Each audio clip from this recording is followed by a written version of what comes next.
Coming up, a whole bunch of cool new knives, a whole bunch of great interviews. I'm Bob DeMarco, reporting live from Blade Show. Welcome to the Knife Junkie Podcast, your weekly dose of knife news and information about knives and knife collecting. Here's your host, Bob the Knife Junkie DeMarco.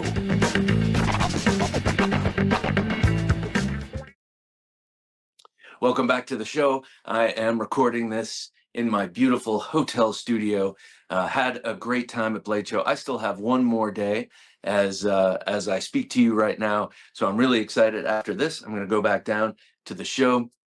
Going to meet a whole bunch of new people, see a bunch of great blades, and I got some shopping to do for my daughters and my sister. See, I come to Blade Show now, and I'm everyone's personal knife shopper, which is a burden I'm willing to carry.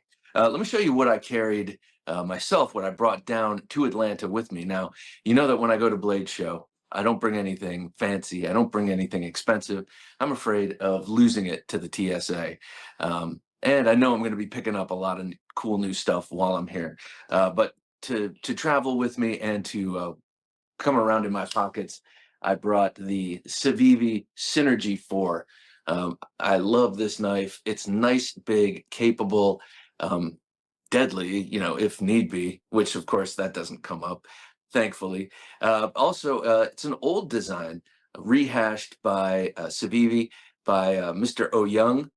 This came out in the early 2000s. I remember it was not a Civivi back then, and really happy to have this one on me with its concentric circles radiating forth. A classy carry, but nothing too expensive that I was too worried about losing. Also on me, I brought my Victorinox Compact. This has consistently been my most carried Victorinox.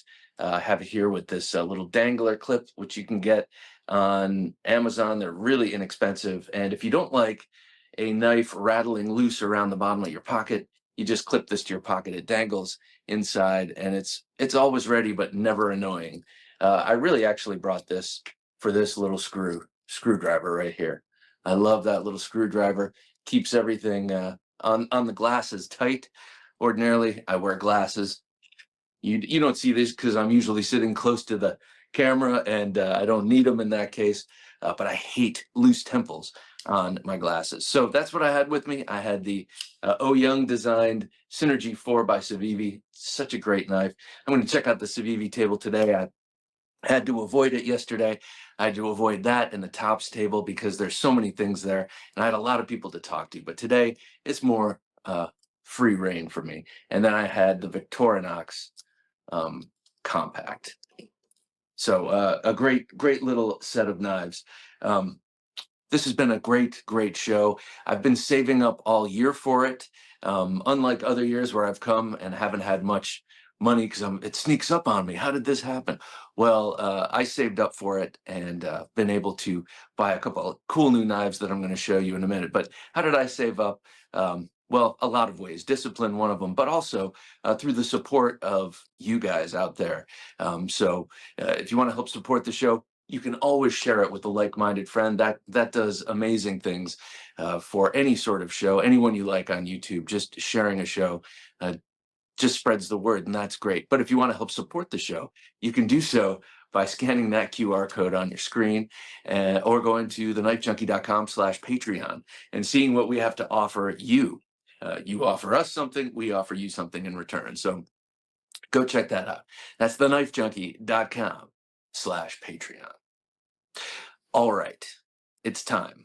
Let's check out a couple of the knives. Well, let's check out 14 of the knives I got here yesterday. Now, I'm going to go through them pretty quickly because I'm going to do another supplemental show, really showing them off under the knife cam when I'm back in the studio. But I got some cool stuff that I just have to show you. I can't wait. First thing I got was from TKell Knives. This is the new PD-1, a very small knife that he designed. One of his first knife designs ever, actually. Tim Kell, and he designed this for his father-in-law. Well, he just did a new run of them, a new sort of rehashing of it. And he made a 20 knife edition with Knives by Nuge, Tom Nugent. So this is a collaboration with them. This is the TKell Knives blade with the Knives by Nuge wrap. Love this little wrap. This reminds me a lot of the wicket, the little mini wicket that I carry around my neck all the time. So, and this one came with it's badger claw. Yeah, badger claw leather sheath. Really nice little leather sheath. Just drop it in the pocket and you're ready to rock it. So, love this knife. And then right next to them, Brent Smith, Bald Man Knife and Tool. You'll be seeing an interview with Brent here shortly, but I could not walk away from this. This is his new knife called the Sicario. The Sicario, you know, they are the enforcement wing of the Mexican cartels, I guess. Sicarios, very, very bad dudes. And this is a very, very bad knife. Beautifully made, deep recurve, reminds me a bit of a machete or a bolo, almost something Filipino. It's got this beautiful toasted micarta handle, linen micarta handle. And he went through a special, he made a special tool to make it look like that hammered out, forged look. So you'll see about that in our interview coming up with him. But this is the Sicario by Bald Man Knife and Tool. Next up, visited my good friend Dirk Pinkerton. We went out last night and had steaks and ate like lords. But this I bought from him. This is an old design. I don't even know what it's called. I don't think he even knows what it's called, but it's double-edged, and it reminds me a bit of the Night Horse blade, maybe a little less belly, but it reminds me of the Night Horse blade that he did with Beyond EDC and Smoky Mountain Knife Works. Yeah, that top edge is sharp, and it's the perfect length. It's about a 4 3/4 inch blade and about a 4-inch handle, and this one is going to carry great in the waistband at 3 o'clock. So beautiful defensive blade and a gorgeous handle. I'm not even sure what that is, some sort of swirly G10, but I really, really love this thing. Next up, I saw Brock Blades, Ken Brock. You remember the interview I did with Ken Brock here over this past year. He had a lot of beautiful knives on his table. I've been following him really closely since interviewing him, and I love his work. But this is a twofer, and by that I mean I love to collect knives from people I interview. Well, this one is a collaboration with Joe Watson. So this is made by Ken Brock, but it's a Joe Watson design, his very popular Magni XL. So I'm really happy to have this. It's 3V, it's paper thin, such a thin blade, but 3V. He talking to Ken Brock, he said he feels real confident making it this thin in 3V because of the strength of that steel. This is thin and hollow ground, so it is so incredibly intimidatingly sharp. And look at that great handle, beautiful handle, very ergonomic and ready for action. So very happy about this. Next up, I went to Gunfighter Customs. And at Gunfighter Customs, they had this for me. Oh, I skipped a blade, but I'll come back to that. They had this waiting for me. This is their Gunfighter model. Gunfighter Customs does a lot of great stuff. I interviewed them this past year, met them at Blade Show last year. And this is their take on a sort of clinch pick style knife, but with improvements. And we will, you'll see all about that in my little interview with them. But this is their version, as I said, of the clinch pick. You can see that in the handle, and it's got a place for your thumb, which the clinch pick doesn't. So this with a beautiful sheath. I carried this in the waistband all day yesterday. Very, very comfortable and ready to go. I love that handle. And right out of their pockets, they gave me a trainer. One of the two gents I was talking to gave me this trainer. This is his personal one, so I told him I would hurt my Bob dummy with this. Bob would regret ever being born after I go to town with this. Look at that great Pikal style blade. Okay, next up, this is amazing, and I'm really, really thrilled to have this. I went by and saw Sharif Manganas, and he was featuring his new Aurelia a knife that we discussed at length on the show when I had him on. And were finally ready, made by Riot. And he gave this to me. And I cannot believe how generous and incredible this is a gift. So I was really, really touched and excited. And I'm so happy to have this. This was the knife when he came on that I was so excited to come out. I was ready to buy this. This was going to be my big folding knife purchase while here. And lo and behold, he wouldn't take money for it. So I'm very grateful for this beautiful knife. Okay, next up, I went to see Michael Jarvis at Auxiliary Manufacturing, and I got this because A, it's cool, and B, my wife said she wanted a spike, which I thought was a pretty cool request. So I got this. This is their mini spike. Let me show you. So there's a larger version of this, which is I don't know, it's almost too much, and this can tuck nicely in my wife's waistband while she's running, and it's pretty light, but she could pull it out and use it, heaven forbid she ever need it. But it's a super stout, super thick spike up until that tip, which is just, it goes down to about 1 atom at the tip, so it will slip between atoms before it's felt. So beautiful work by Auxiliary Manufacturing. I did a little interview with him. He's got some really exciting stuff right in the offing. I got a chance to hold them in hand, and they're very, very cool. He's going to be sending me a couple because we're going to do another interview and talk about this exciting direction that Auxiliary is going in.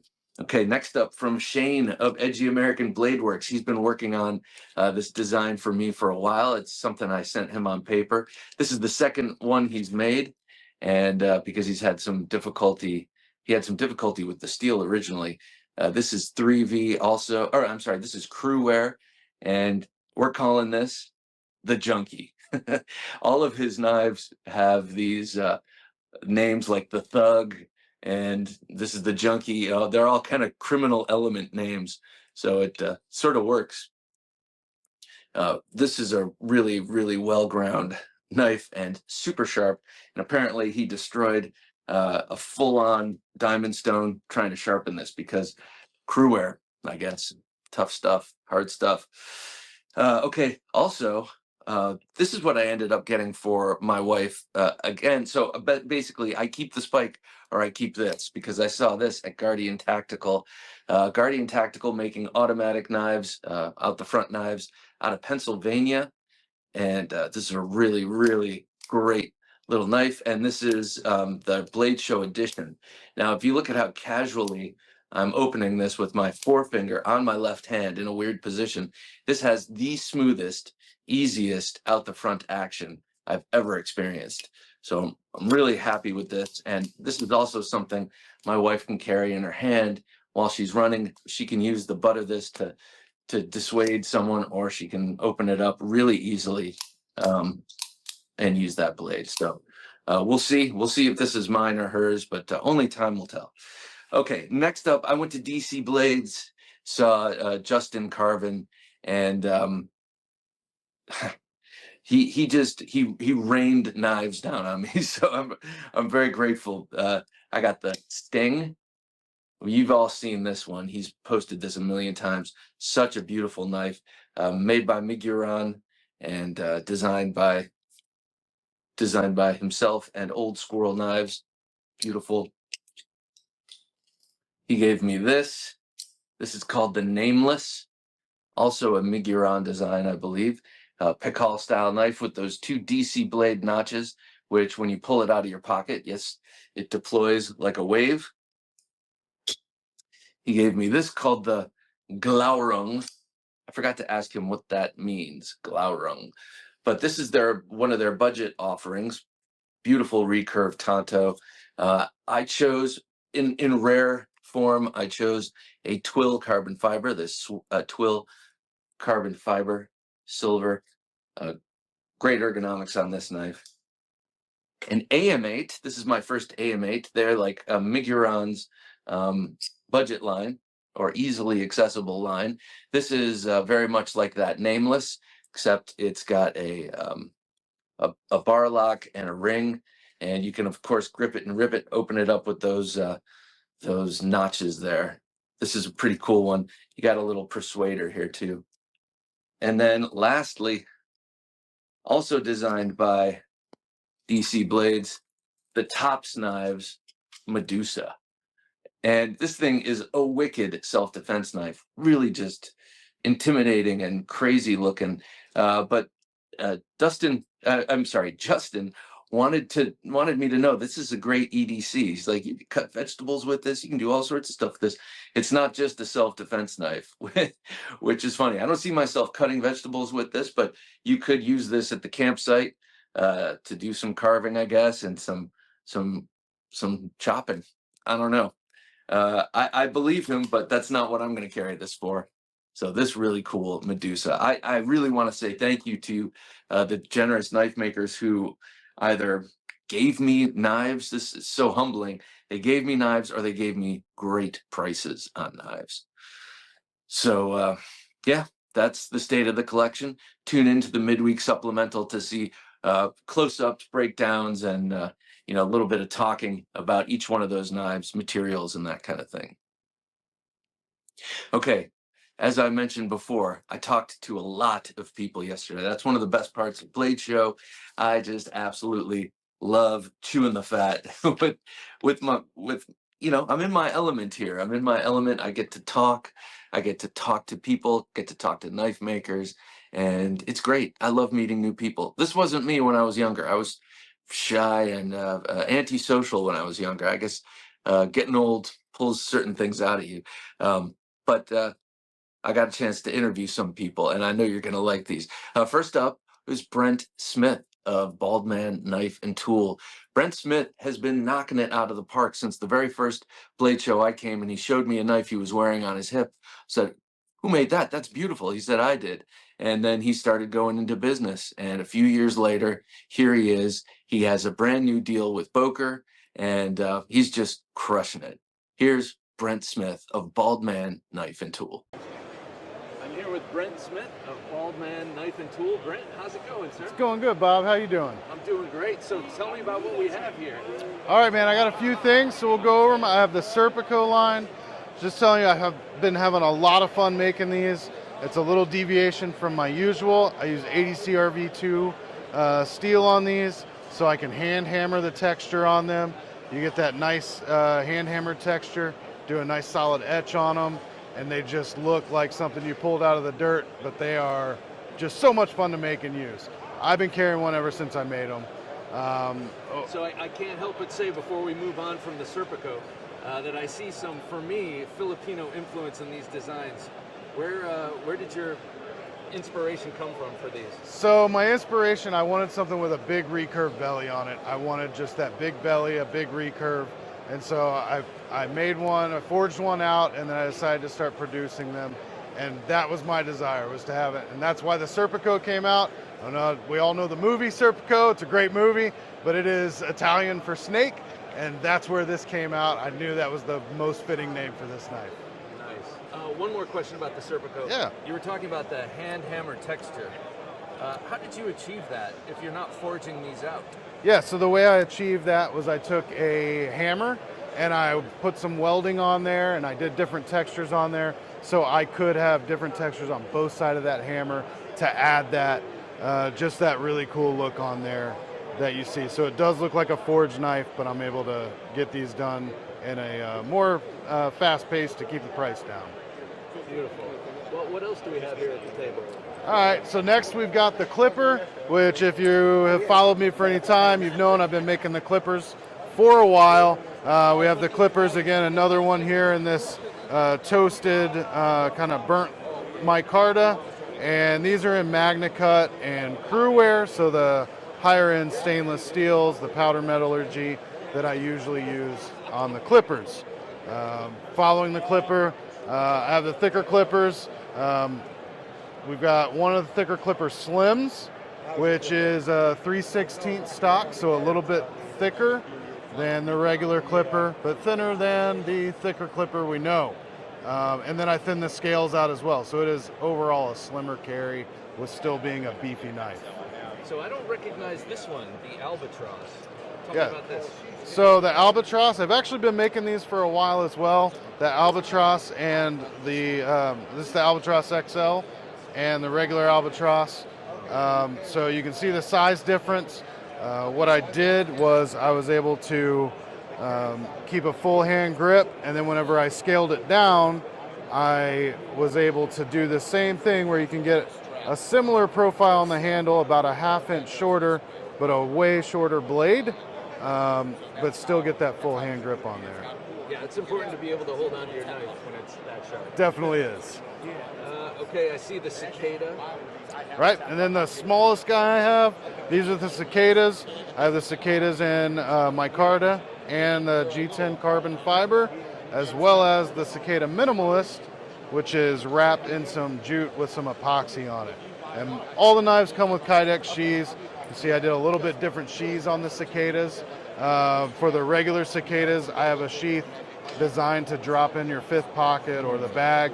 For the minimalist, I wanted it to be a neck carry, so I did a neck carry where you can actually attach that. Oh, yeah. But it still is big enough to drop in a pocket or a bag.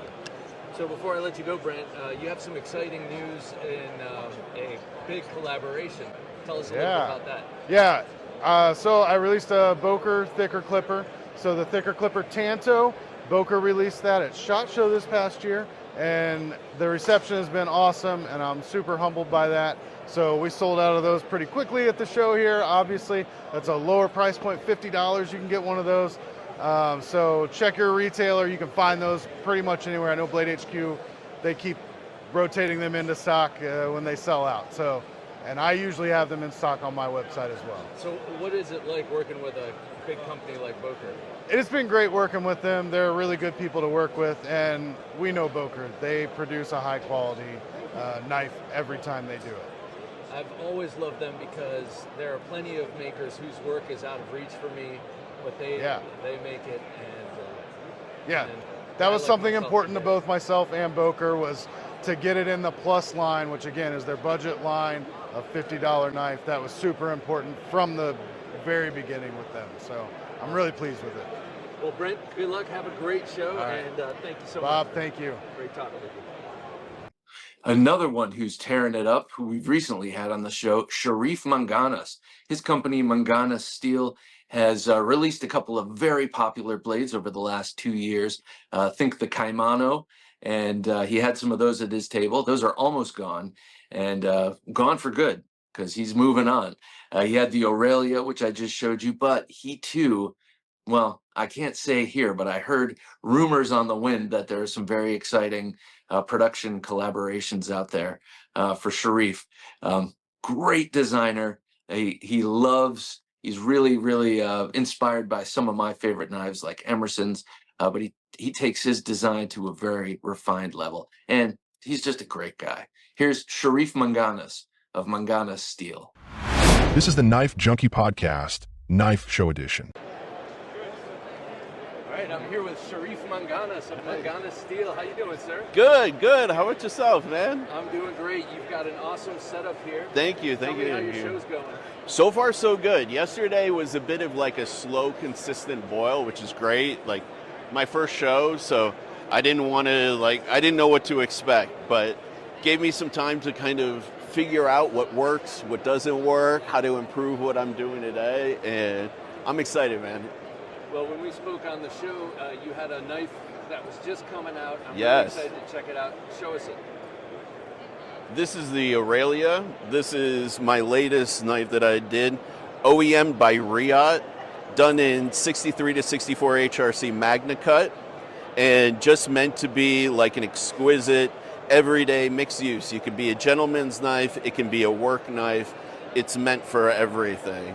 We have traditional American style tactical construction, so it's incredibly tough, but also with this threaded stop pin, it allows you to really dial in the action, which is kind of important with these because I designed them to work with bearings and washers with the help of Skiff. Actually, Steve Skiff stopped by yesterday to say hello, and he was just like, yeah, man, everybody is like asking for the washers for your new knife and stuff, which is super cool. So the washers are an aftermarket.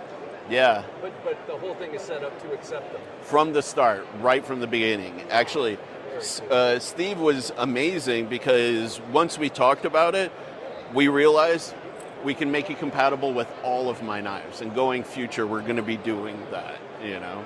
So, yeah. So I see another fan favorite on the table. Yes. A lot of people who watch The Knife Junkie love this show. I love this knife. The Kaimano. Only 300 ever made, only 100 of the Micarta, and 200 of the Purple Haze. You're actually looking at the very last Purple Haze available. Oh, wow. Yeah, will never be made again. But I love these. These were a passion project because I'm a big fan of American tactical knives, and I wanted to bring in my tastes into tactical knives. And I love an American Tonto, and I love a harpoon. I know you're a huge fan of Emerson knives. Yes. Some influence in there. Absolutely. Especially with that top one with the micarta. Yeah, for sure. So what else can we expect from you? Well, we have a little bit of something special for the show. I didn't leak it beforehand, but we have a full dress Aurelia available. That thing is beautiful. Thor pattern Damascus steel, full Timascus kit, so it has the pocket clip, the back spacer, and the pivot collars. And just absolutely gorgeous. What kind of steel is that? What's the Damascus steel. Does it have a special name? Yeah, it's the Thor pattern. Thor. Yeah. Look at that. It's cool. It's actually my first Damascus steel knife I've ever owned. And I absolutely love it. And it's one that you designed. Yeah, right? How crazy is that? So weird. So what kind of reception are you getting? So far, really good. The thing that was really surprising to me, and I kind of mentioned this a little bit on my Instagram stories last night, with the success of the Aurelia, I was kind of worried that I wouldn't have a market from the more tactical designs. But the interest has been split pretty 50-50, which is very cool for me as a maker designer. It means I can do a lot more creatively. I have a broader spectrum to play with. So that's been one of the awesome takeaways from the show. So I'm even more excited to go back and come up with like more cool stuff now, you know? Yeah. I'm going to do a quick sweep across your table here. And you have a lot of other cool stuff. Yeah, trying to support the friends. This is beautiful leather work by my friend Joe of Lancelot Leather. Nice. And then at the other end, I have Hanks done by my friend Forrest of Forrest Hanks. So I always said if I have a table, I want to showcase some of my friends' work too. You know, yeah. Well, Sharif, thank you for your time. I appreciate it, man. Thank you, man. I love your work. Always good seeing you. Good to see you too, sir. I saw Jess Hoffman.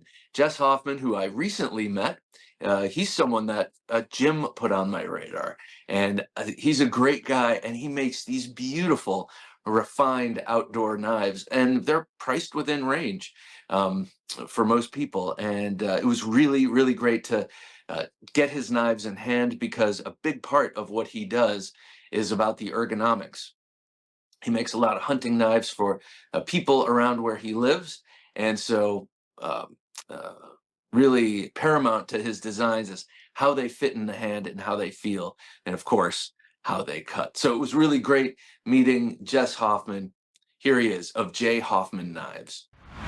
This is the Knife Junkie Podcast, Knife Show Edition. I'm here with Jess Hoffman of J. Hoffman Knives. We just spoke recently on the podcast. Yep. It's great to meet you in person Same here. and to see your beautiful knives and to hold them in hands. How's your show been? It's been a good show. Anytime you're at Blade Show, it's a great time. So, met a lot of great people and sold some knives. So that's always a good thing. All right, well, I see from your setup here that you have some models that we weren't able to talk about during our interview because they were in the works and stuff like that. Yep. Let's take a look at some of the knives. What do you Sure. have here? So I don't remember. I don't think we had one of the Onis. So these are ones that Knife Ship Free has been getting and doing pretty well. This is kind of a nicer version with a satin finish, hand rubbed satin finish and some beautiful koa. This one is CPM 154. Beautiful. Now this is a sort of a do everything but a hunting knife, right? Yeah, it's kind of an everyday carry, and again, it fits my 3-finger grip where it gets deep into your palm and gives you your finger for control. It kind of fits that bill. And then as we come this way, I see a similar sort of handle. What's this one? So this one is my Clerk model, and it is. You'll notice it's very similar to the Oni. It just doesn't quite have the belly that the Oni has.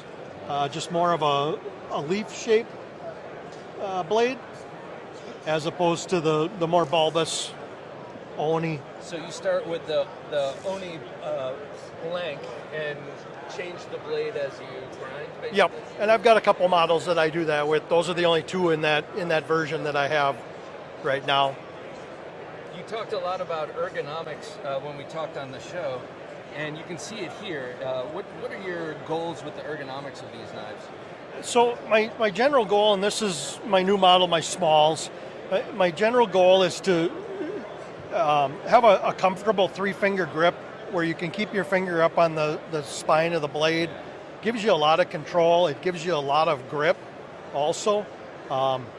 It's also due to the curved back of the spine.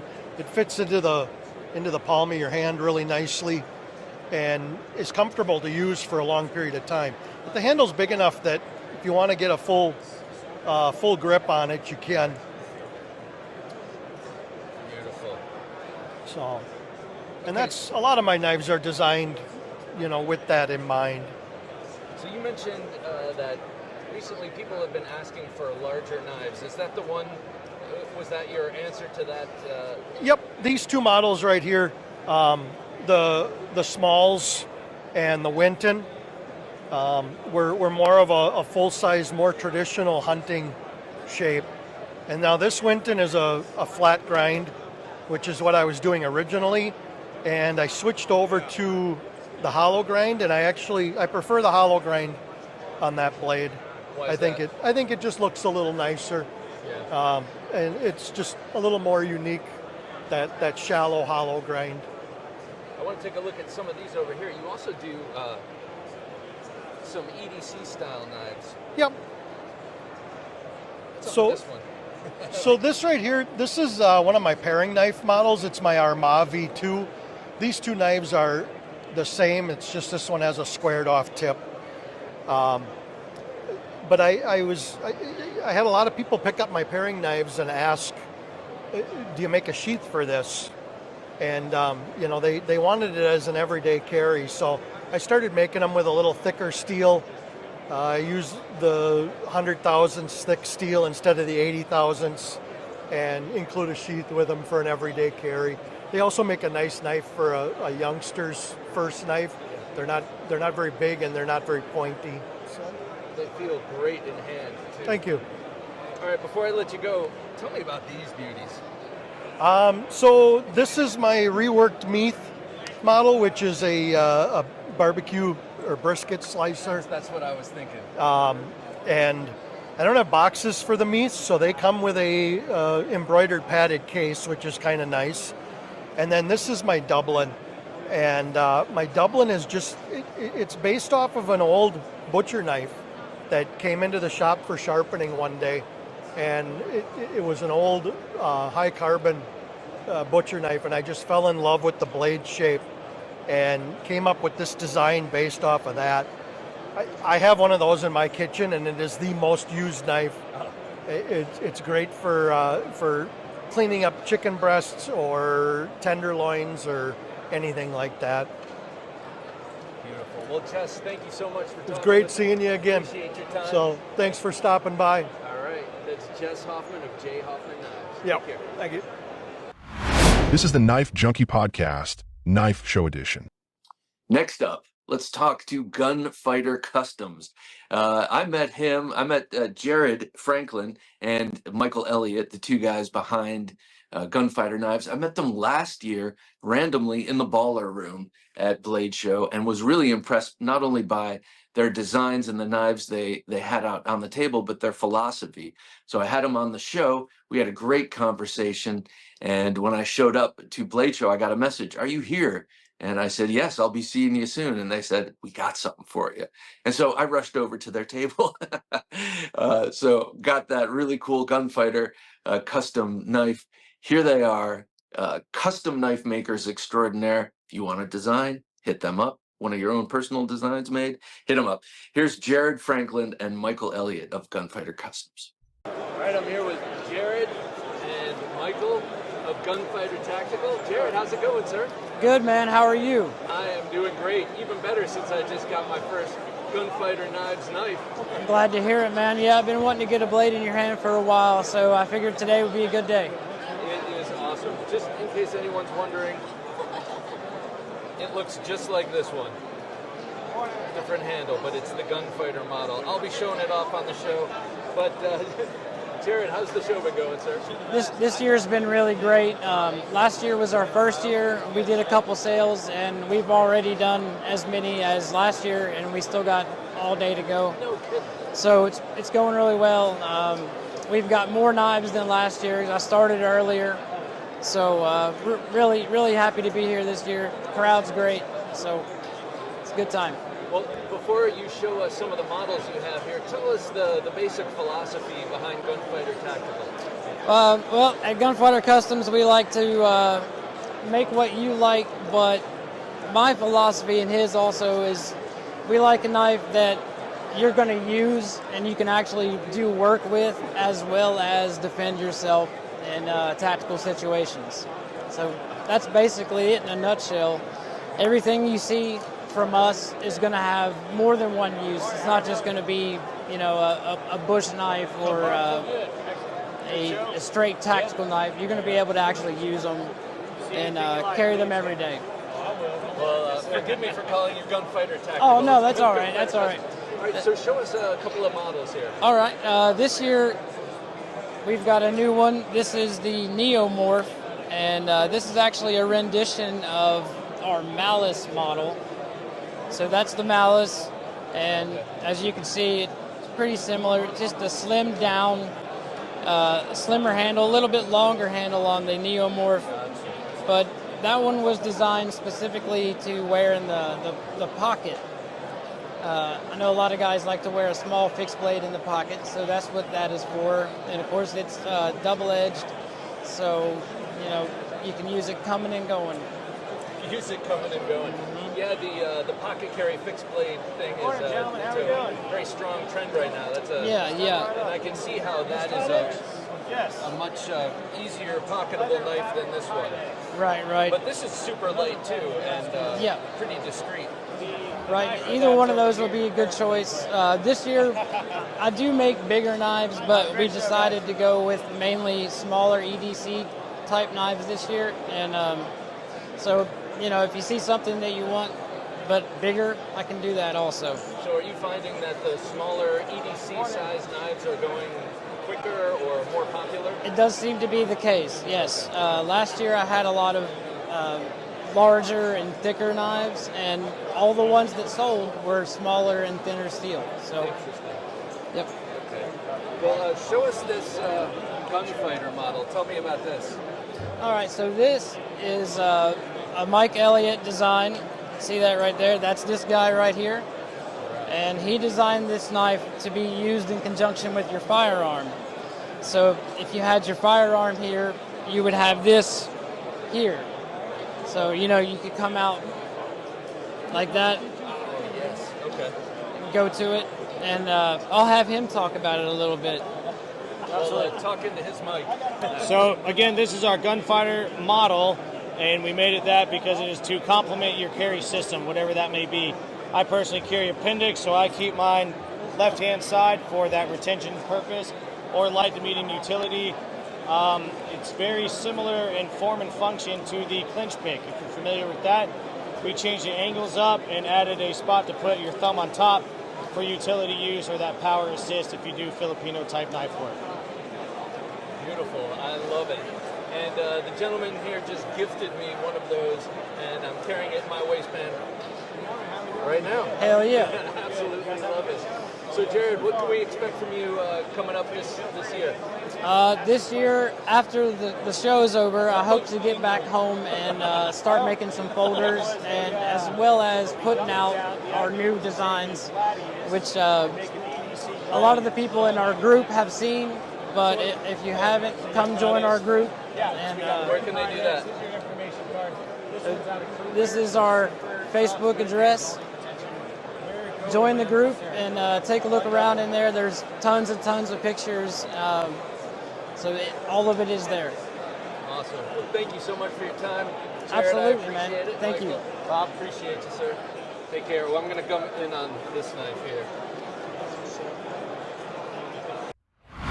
This is the Knife Junkie Podcast, Knife Show Edition. No Blade Show is complete without my checking in with my good buddy, Ben Belkin of Jack Wolf Knives. He's got, man, talk about someone who's just burning it up. This guy's such a great businessman, and he creates and brings to market such an amazing product. But this year, he has two things that are kind of out of his usual realm that are, what do I want to say, trailblazers for Jack Wolf Knives. And I'm really excited about them. We had a chance to look at both of them here. And also I got a chance to see his dad, who's really cool. I hung out with him a couple of times over the past few years. Great dude. So here's Ben Belkin with two really exciting developments for Jack Wolf Knives. I'm here with my good friend Ben Belkin of Jack Wolf Knives. What's Jack, up, Bob? Ben, how's it going, man? Good to see you, man. Good to see you too. So got a couple of really exciting new things going on with Jack Wolf Knives. Let's talk about it. What do you want to talk about first? Well, let's talk about the gateway into the brand. The Jack Wolf Knives Gateway series. Gateway in the wrought iron. And we're starting off the Gateway series. There's Jack welcoming you to the family through the gate. We're starting off the Gateway series with the Gateway Barlow. So the Gateway Barlow represents the starting point in your Jack Wolf Knives collecting journey. These are retailing for $70. $70. Give people an idea of how much lower that is than the standard price of Yeah, so we have a couple different slip joint tiers. We have a premium tier at $300. We have a Steel Series tier at $200, and now we have the Gateway tier at $70. Yep.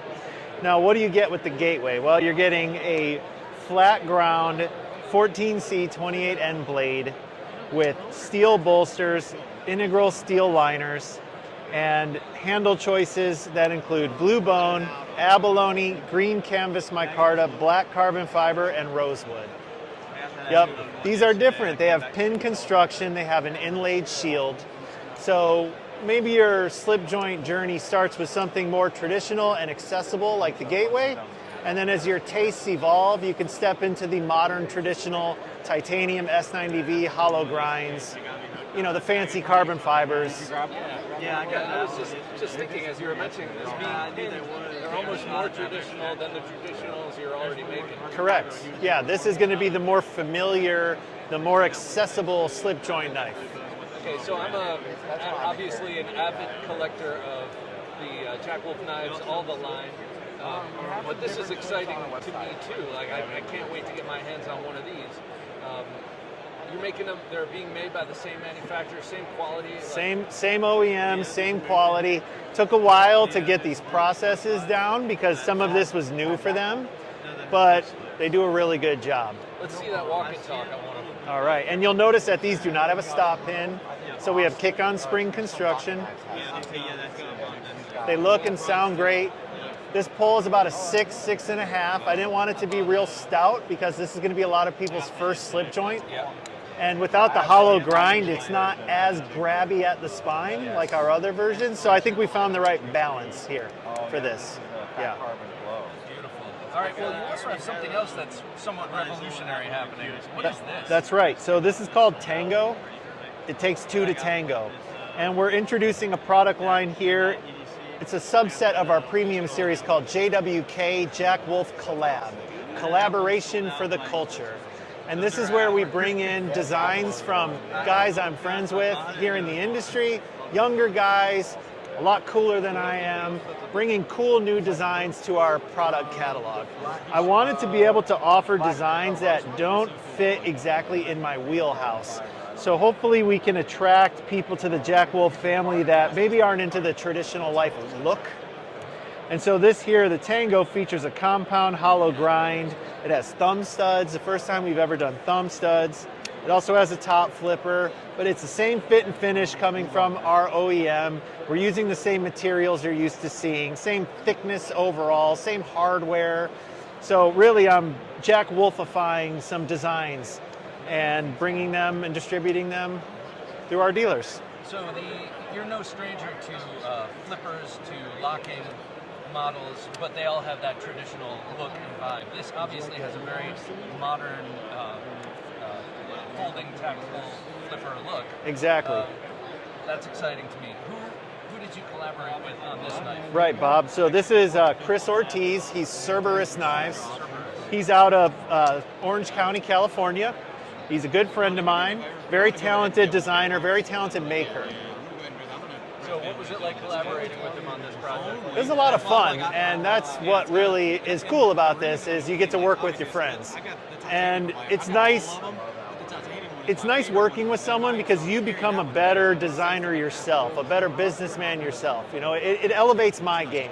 And as they say, two heads are better than one. That's right, that's right. Well, I want to say, Ben, thank you so much for bringing new and exciting stuff to your line. Everyone loves Jack Wolf Knives, and it's cool to have you be an everything kind of company. So thanks a lot. Bob. My pleasure. My pleasure. Take care, sir. All right, buddy. This is the Knife Junkie Podcast, Knife Show Edition. Dirk Pinkerton has become a friend, and I'm very happy about that. He's such a great dude. I went out to dinner with him last night and a couple others. We had a great steak and great conversation, and he's just one of my favorite designers. I mean, definitely in the top three. But I had a chance to go by his booth and see what he is to his table and see what he's selling. He had stuff from both his production collaborations with the big companies we know and love, but he also had a lot of his handmade customs, which I'm a collector of and I love dearly. And you know, I got this one and I'm really excited about this. So here's Dirk with an update of what he has going on. I'm with the great and powerful Dirk Pinkerton. Dirk, how you doing, sir? Doing good. How's it going? It's going great. You're in the baller room again this year in the same spot. It's a great spot to be in. How's it been going? It's been a good show. It's been busy. A lot of traffic, a lot of people having a good time. Well, I've already bought a knife from you, and I'll be showing it off to everyone. It reminds me a little bit of a double-edged fixed blade night horse, and I absolutely love it. But show us some of the stuff you got here on the table. All right. Well, to start with, we're starting with the G10 inversion. We're doing a pre-order at the show, $88. Go to my website, pre-order. If I hit my pre-order numbers, we'll be looking at roughly a September delivery date, and that's $88 all in. And it's just like the original titanium inversion run that I did before. You get the ring, you get the pocket opener, you get just an adjustable clip. Ring comes off, you can switch out the pocket opener for a thumb disc. That way you can do pretty much any grip, anything you want to do with the knife, but at a more economical price, $88. Steel is most likely going to be Nitro V. So get on the website and then do a pre-order and let's hit those numbers so I can get that in everybody's hands. So you mentioned an adjustable clip. That's not something we hear about much. Tell me about that. So the idea behind the adjustable clip is not everybody necessarily wants to have a ultra deep carry on their pocket. Sometimes people want to have better access, be able to index the handle better, so you can lower the clip position. That lets the knife ride higher in the pocket so you have more to grab a hold of an index and draw cleaner. Okay. And here, flip your collar up for the mic a little bit. Yeah, there you go. Thank you. You also were showing me before, you've got a filler tab that can take care of some of that? Yes, this is what we're doing. This is the next knife. This is the full contact. It's a design that I'm going to be doing with Dream Tech, new company here. And what they've done is it's the same idea before, and you can't really see it on this knife, but actually, why don't you let me do this?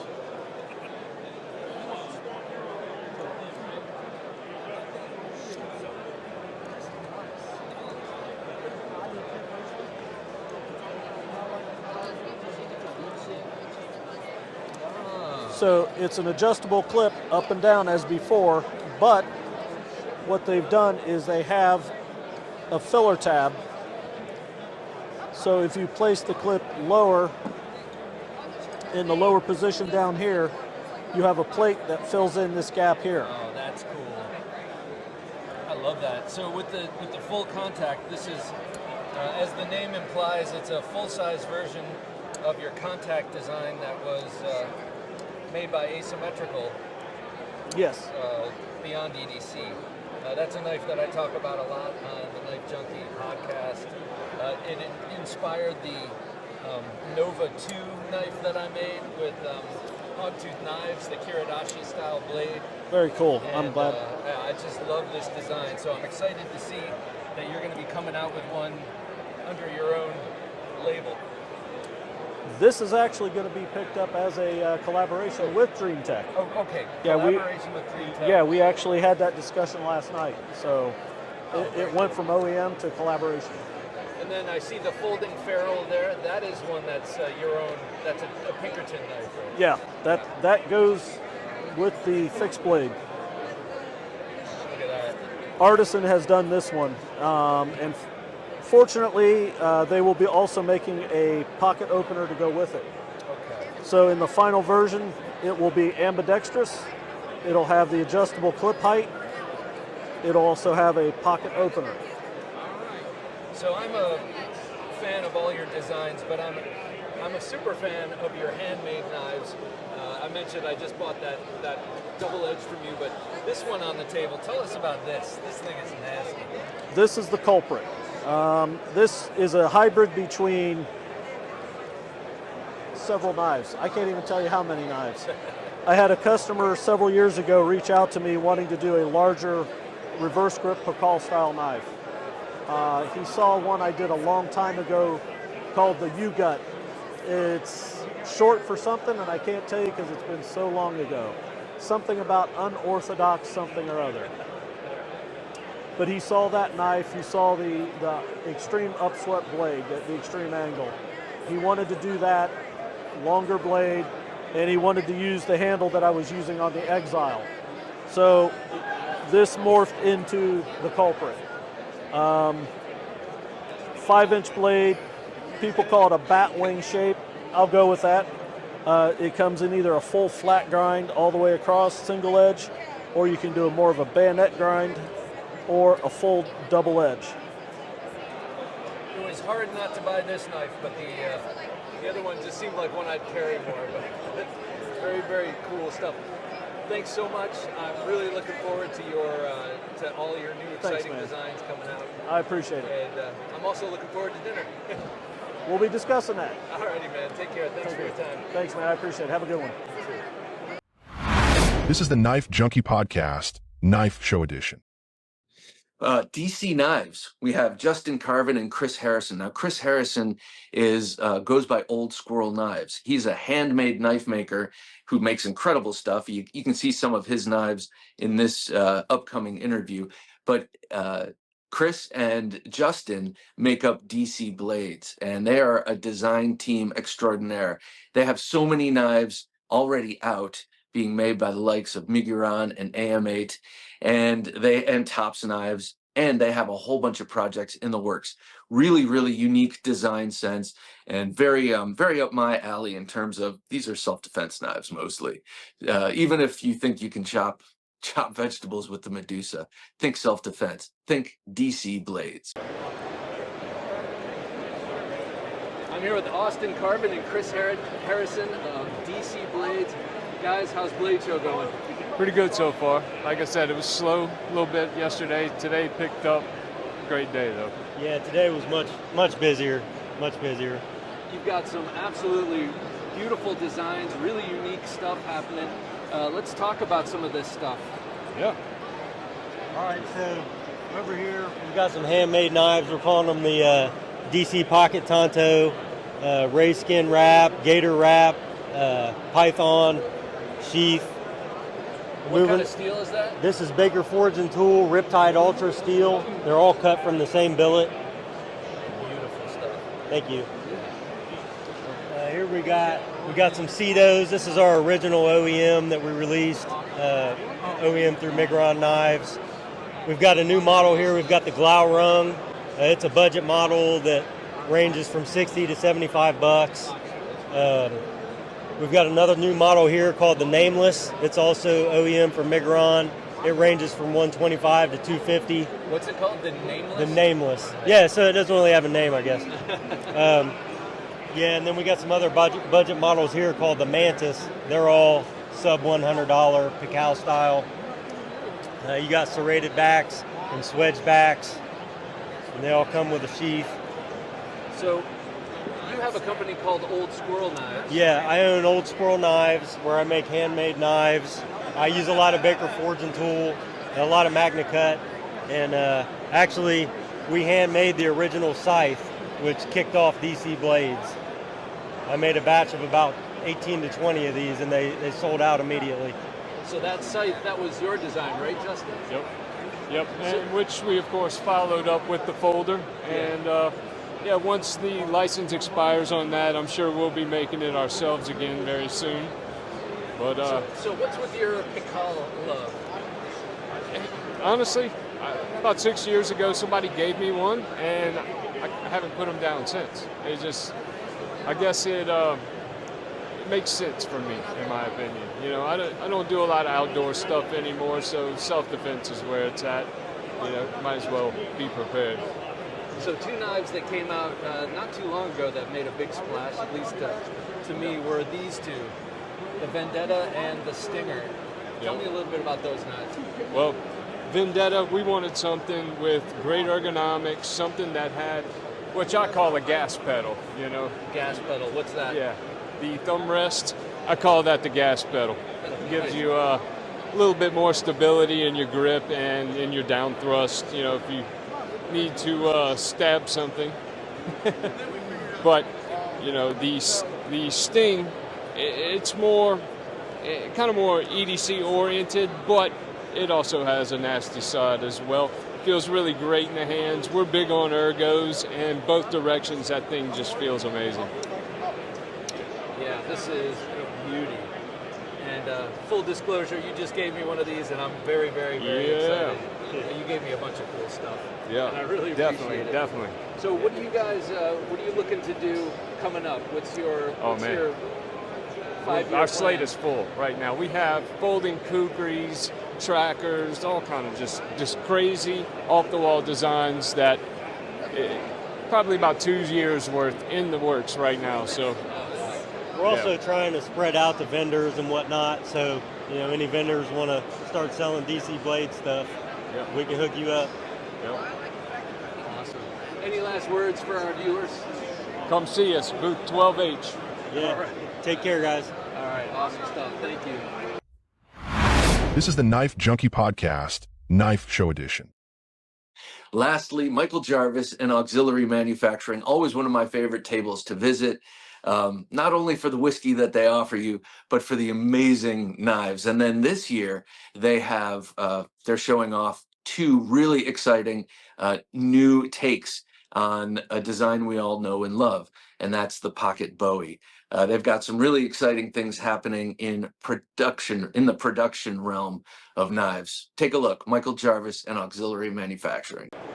I'm with Michael Jarvis of Auxiliary Manufacturing. Michael. What's up, guys? How are you? Oh, it's about pleasure's all mine. So you're in a great space in the room today. You have an awesome setup.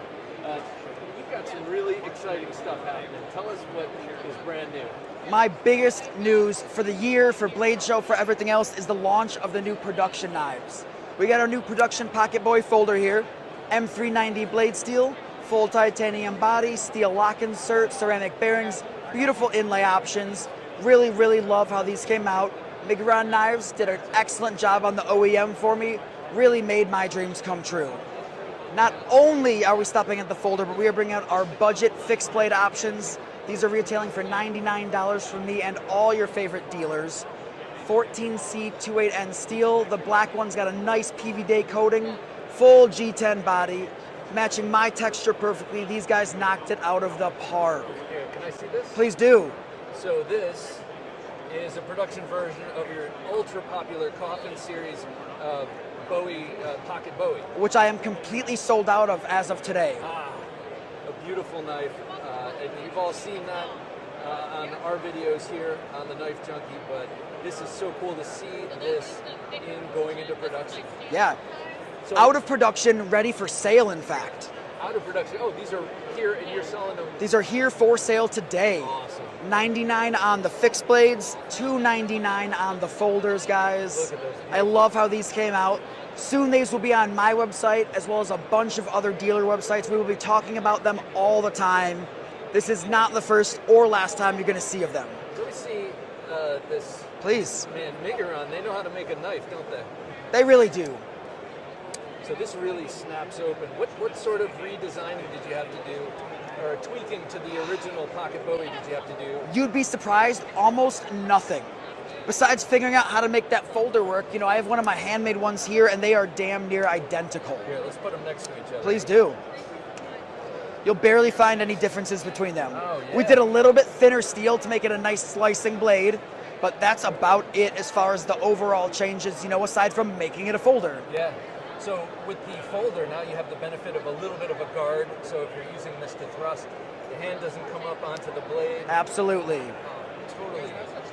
Totally excited for this. And by the way, your handle materials that you're doing on the Coffin series are really cool. I want to show that one. Oh, please. Over there before we that is cool. So what was it like working with Manganas? Honestly, it was so easy. I am like not a CAD guy at all. They helped me through the whole process, listened to my ideas, looked at my drawings, my sketches, my weird micarta templates, whatever I could do to try to get my point across, and they nailed it. I gave them a few measurements, told them what I wanted. You know, they designed it for me, showed me a couple redesigns. Quick, get a picture of that dog. That was the best thing I've seen all day. Manganas was so easy to work with. If you're considering trying to break into this field, hit them up, ask Sam for help. It's not that difficult as I thought it was. Well, man, I want to show this off. Please. Well, man, I said, look at this. This is a cityscape at night, or what? We call it e-carta, and it's actually stacked in laminated circuit boards. Circuit boards. This is so cool. With a little bit of Vegas forged Damascus. And you've always got a great combination of beauty, sort of menace, and functionality. Well, we always like to get a little weird. We have a really cool show special here as well, and it's got a little secret. A little bit of glow-in-the-dark fat carbon on there. Really came out great. Right. That looks beautiful. You know I like to have some fun. Yeah. And then one last thing, for a personal note, I'm going to be buying this really cool mini spike for my wife, or for me, if she doesn't want it. But, with the intention for her. Yes, it is for her. She wants to run with it. She wants a spike for jogging, and I think I found one. Perfect. I'm happy to help. And Michael, thank you so much. Congratulations on all your success. Pleasure is mine. Thank you so much. My pleasure. This is the Knife Junkie Podcast, Knife Show Edition. Well, ladies and gentlemen, thank you so much for joining me again this year from Blade Show. You know, we might not have all of the production value, but we got Jim working his magic behind the switcher, and that's what always makes this show great. I'm excited to go back in for another 5 hours. I got 5 hours starting just about now to make up for lost time because I missed Friday. Never again. Not going to happen again. So I'm going to go back in there, and I'm sure I'll have a couple more knives for the state of the collection for the upcoming Wednesday midweek supplemental. So until then, please take care, and remember, don't take dull for an answer. Thanks for listening to the Knife Junkie Podcast. If you enjoyed the show, please rate and review at reviewthepodcast.com. For show notes for today's episode, additional resources, and to listen to past episodes, visit our website, TheKnifeJunkie.com. You can also watch our latest videos on YouTube at TheKnifeJunkie.com/YouTube.